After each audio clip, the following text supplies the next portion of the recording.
soy Mar García, residente de segundo año de Medicina Interna y voy a hablar de la enfermedad inflamatoria intestinal en mayores de 65 años. Para comenzar a hablar un poco sobre qué es la enfermedad inflamatoria intestinal, incluye dos entidades principales que son la enfermedad de Crohn y la colitis ulcerosa. Ambas suelen diagnosticarse en el rango de edad entre los 20 y 40 años, es decir, suele ser más predominante en pacientes jóvenes y tienen características definitorias cada una de ellas. En la enfermedad de Crohn sabemos que afecta a todo el tubo digestivo de forma parcheada, discontinua, y suele presentar una clínica más principalmente de mala absorción. En el caso de la colitis ulcerosa, la afectación se localiza únicamente en el colon y suele haber una afectación continua y la clínica se caracteriza por afectación, por dolor abdominal y por diarreas sanguinolentas. Aquí es un poco el tratamiento general. Este tratamiento general de la enfermedad inflamatoria intestinal lo he sacado de las guías de la Asociación Española de Gastroenterología, o sea, son cosas que podemos acceder todos. En cuanto al tratamiento de la enfermedad de Crohn, es primordial el abandono del tabaquismo. Sabemos que el tabaquismo actúa como un factor protector para el desarrollo de la enfermedad de Crohn, pero una vez que el paciente tiene enfermedad de Crohn, actúa como un factor de riesgo, un factor de empeoramiento de la enfermedad. Los fármacos que han demostrado una eficacia en ensayos clínicos en esta patología son los corticoides de forma concreta durante un periodo concreto de tiempo, la azatioprina, el metotrexate, sobre todo en aquellos pacientes en el que coexistan también otras enfermedades sistémicas, como por ejemplo la psoriasis, el infliximab, adalimumab, todas las terapias biológicas, y en algunos casos, si lo precisa, antibióticos, sobre todo el ciprofloxacino y el metronidazol. Aquí es un poco de forma esquemática, he puesto cómo se tratarían los brotes, según si son brotes leves, moderados o graves. En el brote leve se podría utilizar tratamiento con budesonida, con corticoides tópicos. En algunos casos únicamente con tratamiento antibiótico sería suficiente, metronidazol o ciprofloxacino. Y en un gran número de casos, únicamente con una actitud expectante, un tratamiento sintomático sería suficiente.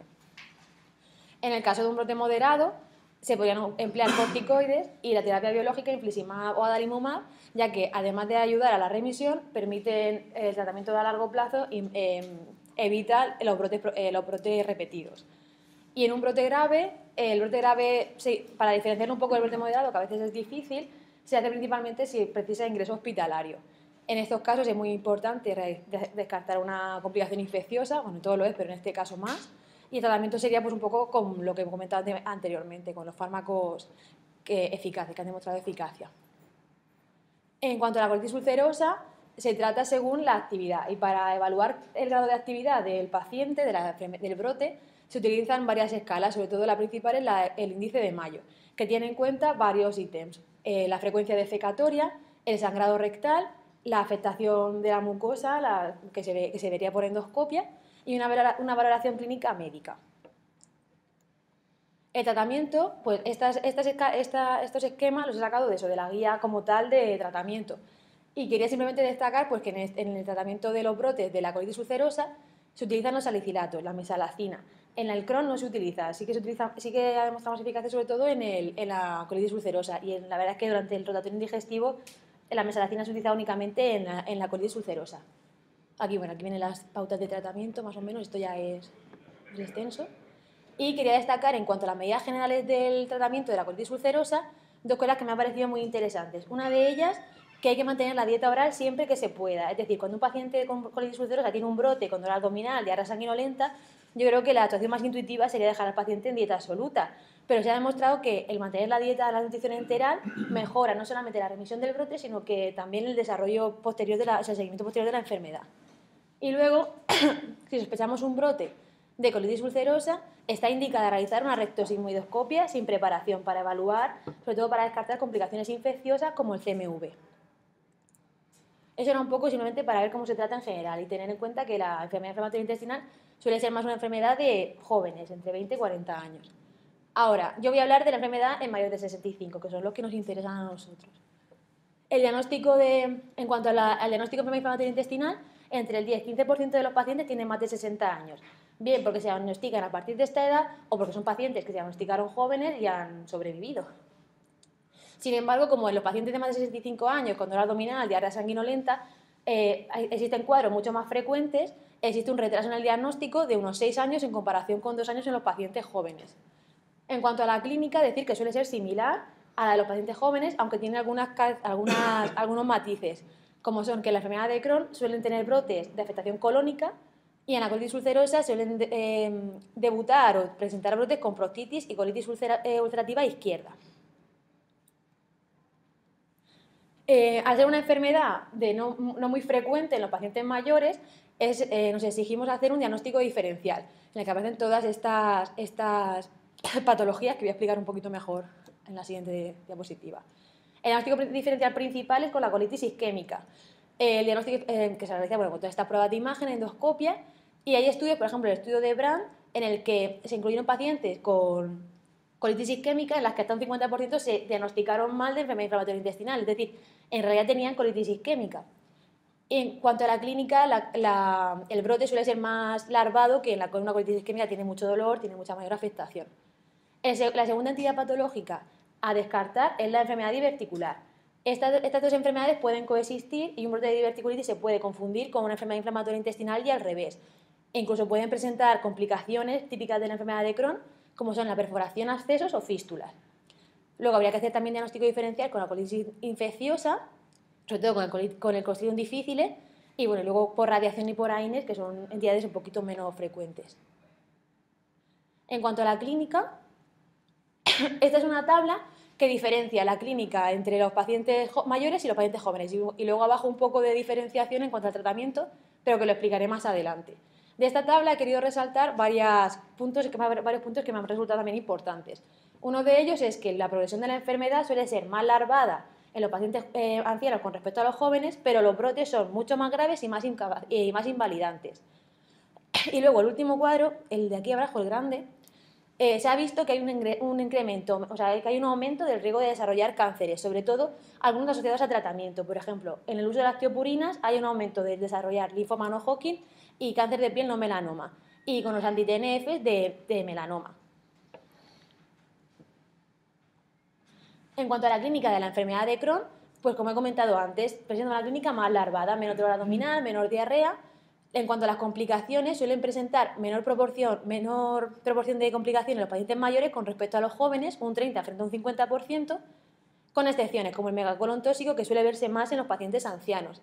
La afectación suele ser, como he explicado, principalmente suele ser intestina, colónica, y en un estudio, el estudio EPIMAD, en el que se empleó una cohorte de 841 pacientes mayores de 60 años, vieron que el 65% debutaban con afectación colónica.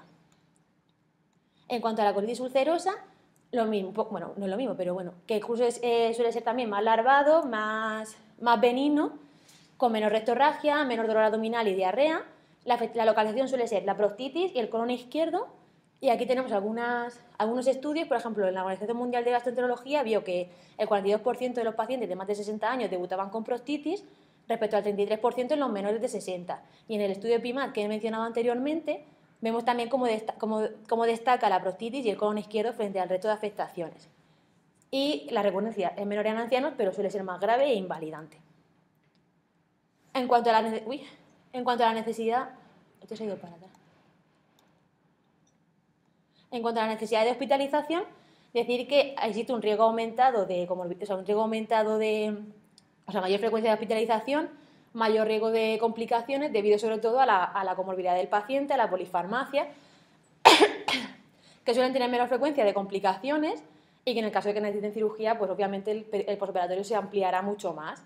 La edad es un factor de riesgo independiente de mortalidad hospitalaria, pero principalmente sobre todo asociado a esto, a la comorbilidad que presentan, a las complicaciones que puedan tener. Y las principales complicaciones durante la hospitalización serían la infección por Clostridium difficile, infecciones oportunistas y la enfermedad tromboembólica venosa. En cuanto al riesgo neoplásico, en los pacientes que tienen enfermedad inflamatoria intestinal mayores de 65 años presentan un riesgo aumentado de cáncer, sobre todo de intestino delgado, páncreas, glándulas endocrinas, riñón, estómago, pulmón y cáncer colorectal. El segundo punto es importantísimo. Antes de iniciar un tratamiento inmunosupresor o inmunomodulador de terapia biológica, es imprescindible descartar la malignidad previa. Y los tumores asociados a fármacos que ya he explicado antes. Las tiopurinas aumentarían el riesgo de desarrollar linfoma no Hodgkin y cáncer de piel no melanoma, y los anti-TNF, cáncer tipo melanoma. En cuanto a la mortalidad, simplemente dos cosas. En cuanto a los pacientes mayores de 65 años con enfermedad inflamatoria intestinal, no tienen mayor riesgo de mortalidad que aquellos que no tengan enfermedad inflamatoria intestinal. Sin embargo, sí que hay un aumento de la mortalidad en los pacientes con enfermedad inflamatoria intestinal entre los mayores de 65 con los menores de 65. Y esto suele estar muy relacionado pues, con las infecciones oportunistas, las comorbilidades y las interacciones farmacológicas. En cuanto al tratamiento, lo primordial es decir que el tratamiento es similar a los pacientes jóvenes, no debería haber diferencias, sin embargo, en la práctica clínica vemos que sí que las hay. La respuesta a estos tratamientos suelen ser igual de buenas que en los pacientes jóvenes, pero tener en cuenta que el tratamiento inmunomodulador y la terapia biológica producen mayor riesgo de infección y de malignidad, igual que en el paciente joven, solo que con el riesgo aumentado de ser un paciente mayor con comorbilidad. Y sobre todo destacar el riesgo de no adherencia. Hay muchas medicaciones, por ejemplo los tratamientos tópicos, que por limitaciones mecánicas o por incontinencia esfinteriana van a dificultar la aplicación de este tratamiento en estos pacientes. La premisa principal del tratamiento de enfermedad inflamatoria intestinal es start slow, go slow. Eso lo vi en el artículo que estudié. En principio sería seguir la misma estrategia que en los pacientes mayores, pero de forma más progresiva, más paulatina. Y estos estudios lo que hacen es que reflejan cómo se ha ido tratando la enfermedad inflamatoria intestinal en estos pacientes. En el estudio de PIMA, un 27% de los pacientes con Crohn y un 16% con colitis ulcerosa recibieron el tratamiento inmunosupresor después de 10 años tras 10 años de seguimiento con corticoides y solo un 3% tratamiento con anti-TNF. Y en el estudio de Juneda, más del 32% recibieron corticoterapia a largo plazo. Solamente el 6% recibió tratamiento inmunomodulador y un 3% terapia biológica. Es decir, en los pacientes ancianos se tiene la tendencia de utilizar tratamiento corticoterápico con corticoides a muy largo plazo. No se utiliza el tratamiento corto con corticoides como se hace en los pacientes más jóvenes, sino que pues, por miedo o por lo que sea, pues se tiende a poner este tratamiento y se tiende a poner tratamiento inmunomodulador o terapia biológica. Luego un poco de cada medicación en sí. En antibioterapia, pues destacar los dos fármacos que más se utilizan, el metronidazol y el ciprofloxacino, y únicamente pues, decir que tenemos interacciones medicamentosas que en estos pacientes tenemos que tener en cuenta. Esto no hay mucho más que decir. En cuanto a los corticoides, como he dicho, son la terapia más empleada en estos pacientes ancianos. Sin embargo, tienen mayor incidencia de eventos adversos debido al uso de la corticoterapia prolongada. En el estudio de Thomas se revisaron a 100 pacientes con enfermedad inflamatoria intestinal en tratamiento con corticoterapia y se observó que el 40% presentó efectos dosis dependientes, hipertensión, alteraciones de las cifras de glucemia y un 16% fracturas osteoporóticas. Bueno, esto es lo que precisa un seguimiento estrecho, con densidad ósea, etc. En cuanto a los 5 aminosalicilatos, esto es un poco más en el artículo, ya explica cada fármaco por separado y un poco más si es útil o no en los pacientes ancianos. En principio la eficacia es similar entre los pacientes jóvenes y mayores, suele tener menor tasa de eliminación renal y como destacar que suele interferir con la digosina, por lo que hay que monitorizarla. Muchos pacientes nuestros utilizan digosina. Y también presenta otras interacciones con isoniazida, alteran el INR y el uso concomitante con azatioprina o mercaptopurina no ha demostrado un beneficio mínimo, no está aconsejada su combinación. En cuanto a las tiopurinas, en principio no se han encontrado diferencias respecto a la eficacia, al metabolismo y a la toxicidad. Presenta una baja incidencia de efectos secundarios y, como he dicho, aumenta el riesgo de linfoma y de cáncer de piel no melanoma. En cuanto al uso con nalopurinol, también produce toxicidad de médula ósea y disminuiría el efecto de la warfarina. Al metotrexate tampoco se han observado diferencias en cuanto a la eficacia entre jóvenes y mayores. Lo que sí se ha visto es que tiene mayor tasa de toxicidad gastrointestinal y hematológica. Y esta medicación se podría dar en pacientes que además tuvieran enfermedades sistémicas como artritis reumatoide y psoriasis para tratar las dos a la vez. Y presenta interacciones farmacológicas como por ejemplo los AINES. La ciclosporina, en principio, sí que se ha visto que tiene mayor riesgo de eventos adversos que en la población joven y está contraindicada en aquellos pacientes que tengan enfermedad renal crónica o hipertensión. En cuanto a la terapia biológica, los anti-TNF, la mayoría de las publicaciones han incluido cohortes de pacientes, muestras de pacientes de menores de 60 años. En estos estudios, en el estudio de DESAI, se ve que un 61% de los pacientes mayores de 60 años presentaron una respuesta parcial o completa respecto al 83% de los pacientes jóvenes. En el estudio de la clínica Mayo se vio menor tasa de respuesta en los pacientes mayores de 60 y en el estudio Stockholm un 11% presentaron infecciones graves. Sin embargo, al revisar los estudios parece ser que existen sesgos, como pueden ser el tiempo de evolución de la enfermedad, grado de afectación y actividad y fracaso de terapias previas, porque no todos los pacientes de más de 65 años han debutado en esa edad con la enfermedad inflamatoria intestinal. Muchos debutaron a o sea, de jóvenes ya han precisado muchos tratamientos, han tenido muchos brotes, por lo que podría estar un poco secado. En cuanto a su combinación con azatioprina, lo mismo, provoca mayor tasa de interrupciones de los tratamientos y mayor riesgo de infecciones. Está contraindicado su uso en el paciente con insuficiencia cardíaca con grado 3 y 4 de NIJA, y en principio sería una indicación segura, aunque habría que tener precauciones, sobre todo, por ejemplo, con los cuidados de las infecciones con la TBC, porque aumenta el riesgo de infecciones. En cuanto al punto clave del tratamiento, los corticoides son la terapia más empleada, pero como ya he dicho, parece ser que más por eso, porque no se conoce muy bien el resto de fármacos, por el miedo a utilizarlos, porque no existan suficientes estudios acerca de estas medicaciones y presentan muchos efectos secundarios. El metotrexate sí se ha visto que tiene mayor frecuencia de toxicidad y los anti-TNFs presentan indicaciones similares, pero existe poca experiencia de uso en mayores de 60 años y presenta eventos adversos como aumentar el riesgo de infecciones y de desarrollo de neoplasias. La azatioprina sigue siendo una alternativa mejor tolerada y con menor tasa de interrupción. Un poco de la cirugía, simplemente decir que la cirugía no está contraindicada en los pacientes mayores. La primera indicación de uso de cirugía es el fallo de tratamiento médico. Se ha visto que desde 1960 hasta 1974 se ha disminuido la mortalidad en cuanto a estos pacientes, se ha mejorado la técnica y la Asociación de Cirugía Americana recomienda sobre todo la realización de un reservorio ileoanal en estos pacientes y que la edad no lo contraindica. Las complicaciones que pueden presentarse son incontinencia diurna y fuga nocturna y las tasas de complicaciones o de deficiencia de suturas son similares que en los pacientes jóvenes. En cuanto al cáncer colorectal, aquí hay un poco de disparidad de opiniones. Hay algunos autores que piensan que sí que hay un mayor aumento del riesgo de desarrollar cáncer colorectal en pacientes con colitis ulcerosa, otros que el riesgo de desarrollarlo es proporcional a la duración de la colitis, pero actualmente se cree que la incidencia es menor de la esperada con un riesgo relativo de 1,34. En cuanto a las conclusiones, ya para acabar, decir que ha aumentado la proporción de pacientes de más de 60 años con enfermedad inflamatoria intestinal, que el principal diagnóstico diferencial con enfermedad inflamatoria intestinal en estos pacientes es la colitis isquémica y la diverticulitis.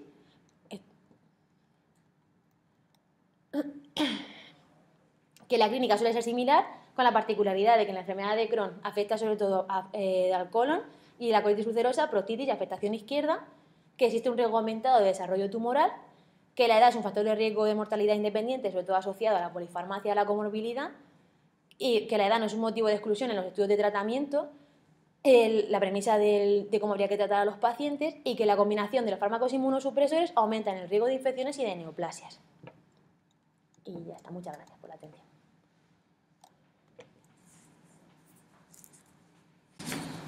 Sí, yo quería preguntarte, ¿de dónde has sacado cuáles son los artículos claves que te has revisado para hacer la presentación? El principal es de abajo, Systematic Review. Es un artículo hecho, ¿y en qué consiste ese artículo? ¿Cómo lo han hecho? ¿Sabes? ¿Cuál ha sido la estructura? Porque es una revisión. Sí. ¿Qué han utilizado los autores para hacer esa revisión? ¿A qué te refieres? ¿Los artículos que han utilizado? El artículo, sí. ¿Cómo lo han hecho ellos? Pues revisan varios artículos. No sé exactamente los que son, no me los sé, porque venían en cada... No entiendo la pregunta. Es un metaanálisis. Sí, es un metaanálisis. Sí, pero me refiero que ellos han cogido... Ajá, por eso no... O sea, como me lo dio Laura Semper, me creí que estaba bien y no lo revisé como tal. O sea, no... O sea, me refiero, no sé cómo... No, yo quería preguntarte qué tipo de ese artículo, que bueno, pues había revisado toda la base de datos. ¿Qué base de datos? Solamente cogieron ensayos clínicos, cogieron además de ensayos clínicos estudios de cohorte. ¿Cuáles han sido, digamos, como es una revisión, la revisión está basada en artículos? ¿En qué artículos han revisado ellos? Es lo que yo quería saber. Yo quería saber cuál es en grandes rasgos, cuál sería el material y métodos de esa revisión. A ver si solamente han sido ensayos clínicos o también han sido estudios de cohortes. Pues lo reviso y te lo digo, que ahora mismo no lo sé realmente.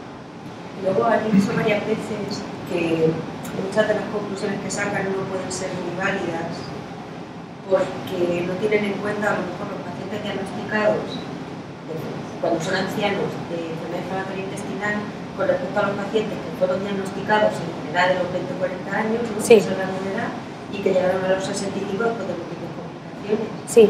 Esto esto a lo mejor sí que sería interesante mirarlo. Claro. Luego, algunas de las conclusiones que sacan son relativamente flojas, por no decir flojísimas, como por ejemplo lo del cáncer colorectal. Sí, que eso no dice nada, sino que dice, no, unos dicen que hay mucho, otros eso no dicen tiene que hay ningún- poco, sí. otros dicen que es el mismo. Entonces, Mm. no tiene mucho sentido con toda la base de datos que de cáncer de colon que no, más o menos no hayan calculado la incidencia de personas de 65 años de cáncer de colon con o sin enfermedad intestinal. Eso seguro que Que revisándolo más aparece. Yo creo que está bien, ¿no? Es un punto de vista que a lo mejor los digestivos no tienen tan claro, porque realmente la enfermedad inflamatoria intestinal sigue siendo una enfermedad frecuente, pero de todas las enfermedades raras, porque tiene una incidencia baja. Y luego sí que realmente es más rara un debut en un paciente anciano. Entonces, un paciente anciano el manejo es más difícil. He visto algunos y son puntuales, y realmente el manejo cuando tienen comorbilidades es muy complicado. Y luego quería también preguntarte si dicen algo sobre la medición de la azatioprina en pacientes ancianos de las 6 mTTP para disminuir el número de complicaciones. En principio, o sea, era lo que dice la azatioprina, dice muy poquita, o sea, dice muy poco, sobre todo se centraba más en la terapia con los anti-TNF, que es lo que más, pues cuando estamos en digestivo, por siempre es lo que más ella suele poner, suele quitar, porque hemos tenido varios pacientes, bueno, varios, dos. Los pacientes ancianos tienden a poner más. Corticoides y azatioprina. Que a lo mejor iniciar un tratamiento con adalimumab. Sí. O por lo menos esa es la impresión a mí que me da cuando es un paciente mayor que están siguiendo con una enfermedad inflamatoria intestinal. Pues, o sea, nosotros, cuando lo que yo he visto en la planta y en la consulta es que los pacientes que debutan, que han sido dos, no más, que han debutado eran pacientes que se les pusieron corticoides, que se pensaban que una colitis isquémica y se les pusieron corticoides durante meses a lo mejor, y lo que ha hecho la doctora Sempere fue ponerle el infliximab directamente, no le ponía la azatioprina. Ah, sí, puede ser, sí, puede ser, sí, porque la verdad es que estaban bastante. Yo en la consulta a varios pacientes los tengo con azatioprina por múltiples razones. Entonces, cuanto más mayor es el paciente, más probabilidades tiene de tener complicaciones con los que utilizas. Y desde luego medimos en todo las 6 mTTP, que te ayuda un poco a ver si le pones 0,5 miligramos o entre 1,5 o entre 2 y 2,5, que es el estándar terapéutico en el paciente, que es entre 2 y 2,5. A mí me llama la atención que en ancianos se usen más corticoides. Los corticoides son muy tóxicos. Sí, sí. Diabetes, hipertensión, cataratas, muchos acaban operados. Entonces, parece como que se tiene miedo al inmunosupresor por ser anciano, pero el corticoide es muy tóxico. Además, ves que tuvimos un caso que una señora que vino de Toledo y había estado 1 año y medio con descansos de 1 mes tomando corticoides. La señora venía pues hecha un Cristo la pobre. Vienen con aplastamiento regional. Venía fatal. Te quería preguntar 2 cosas. Una, si disponemos de algún marcador serológico anticuerpos que permita hacer screening en casos de baja sospecha, por ejemplo. O sea, un tipo de enfermo sería, por ejemplo, el que parece una gastroenteritis, pero aquello se prolonga. Pasan varias semanas y aún sigue con síntomas, algo de dolor. Llega un momento en que te planteas si puede ser otro diagnóstico, si tienes que hacer endoscopia y tal. No sé, había un péptido determinado por ahí o algo de esto, pero no sé si vale de screening o es muy poco sensible específico. En principio, como son muy pocos pacientes, de la sospecha lo que han hecho ha sido hacer directamente una colonoscopia. Muchas veces porque la calprotectina, pero eso se utiliza para ver la inflamación a la que se haya diagnosticado. Calprotectina. La calprotectina o algo así. Lo utilizan con pediatras en niños cuando tienen diarreas crónicas y intermitentes y por encima de un nivel les hacen colonoscopia, porque lo que viene es la inflamación y si es una inflamación persistente aumenta la rentabilidad de la endoscopia. Directamente con diarrea un niño no le hacen una. Sin embargo, yo ya lo pregunté porque teníamos varios factores implicados en los digestivos y me lo miré y no está validado en adultos. Entonces, que hasta donde yo sepa, por lo menos el año pasado no había estudios con calprotectina en adultos con diarreas crónicas. A lo mejor sí que es un tema interesante para ver, ¿no? Un paciente con diarrea aguda. Por eso mide la inflamación. Claro, se mide una que ya se ha diagnosticado. Pero, por ejemplo, es muy útil en niños con ileitis. Entonces, que es difícil, ¿no? Llegar ahí, ¿no? Pues, ¿no? Cuando tienen la calprotectina elevada, pues la probabilidad de que tenga una enfermedad inflamatoria es más alta y se verá una infección, ¿no? Yo en la consulta lo que he visto ha sido que se utilizaba ese marcador, pero de cara a ver la evolución, ver si se aumentaba, pues considera que podía estar realizando un brote, si era compatible con el resto de factores, pero no como el screening. Yo te quería preguntar una tontería que he oído, que el efecto protector del tabaco. Sí, o sea, eso, bueno, el tabaco se supone que es un efecto, o sea, actúa como factor protector para desarrollar enfermedad de Crohn. O sea, si fumas no tienes Crohn. Sí, pero luego si tienes enfermedad de Crohn y sigues fumando, malo. Yo había oído... Pero en la colitis ulcerosa... No, yo había oído... sí, claro, en el Crohn. No, pero que yo había oído, a lo mejor lo había oído mal, que mucha gente que deja de fumar a los 60 años le sale la colitis ulcerosa o desarrolla la... Pero porque es diferente, la colitis ulcerosa sí que actúa como factor de riesgo, en el Crohn es factor protector. O sea, son diferentes. Yo siempre me lío con uno y el otro, pero sí son al revés. La colitis ulcerosa, a veces las proctitis leves se tratan fumando. Bueno, con parches de nicotina. Pero con parches de nicotina. Hombre, Lo que no se sabe es, ¿tú crees que está relacionado con la nicotina o con las diferentes? ¿Esto se sabe o es el tabaco? Porque hay tantas sustancias tóxicas. Pues que se pero hay que te llamar van la atención del factor protector del tabaco. No, yo tengo un amigo que cada vez que tiene un brote, son brotes leves, y el hombre empieza a fumar 4 o 5 cigarrillos y deja de fumar. Tú también lo conoces. ¿Qué te iba a decir? Que el problema no es que el tabaco impida que tengan la diarrea, o sea, impida que tengan el brote. El problema es que cuando se dejan de fumar, les pega el brote. Eso es lo que yo había oído. Exacto. Cuando se dejan de fumar, pero a veces pasa mucho en la gente que tiene aftas también. Es una cosa curiosa. Que la gente con aftas, cuando deja eso, tiene más brotes y con el tabaco, pues deja de ser. Digo yo que será la nicotina, se van porque absorbiendo, si no, ¿no? los parches de nicotina no le... Vete a saber qué Claro, metal, porque si sí. fuera el alquitrán o cualquier otra sustancia que lleve el tabaco, no mejoraría. Esto se ha visto con los sí. Yo creo que el tabaco tiene esos efectos beneficiosos. Sí, ¿no? Bueno, debe tener. Tampoco hay que ser tan... Y luego, Marc, volviendo al diagnóstico diferencial, yo mi impresión, por lo que veo en la clínica, es que en el anciano es bastante más frecuente colitis isquémicas y diverticulitis que Sí. el enfermedades más, Sí. pero bastante más frecuente. Sí, muchísimo más. Sí, Sí, Muchísimo la más colitis y- isquémica es un problema muy frecuente. Sí, Porque sí. nos los ingresan como gastroenteritis, no sé qué tal, y luego el abuelo tiene Colitis isquémica. problemas Tengan isquémicos. una falla. Es muchísimo más frecuente, claro. Pero vamos, que se han diagnosticado en la planta pacientes de 80 años con Sí, sí. Crohn. Sí, Sí, pero pero bueno. muchas veces se diagnostican de colitis isquémica y al ver que no van evolucionando bien, que continúan, Hablamos es cuando de te frecuencia. planteas De la... todas formas, la anatomía patológica de la colitis isquémica suele ser bastante, indicativa. Sí, pero también a los pacientes mayores, hay muchos a los que no le haces colonoscopia Pero precisamente el por la problema edad, es la que tiene una comorbilidad. colitis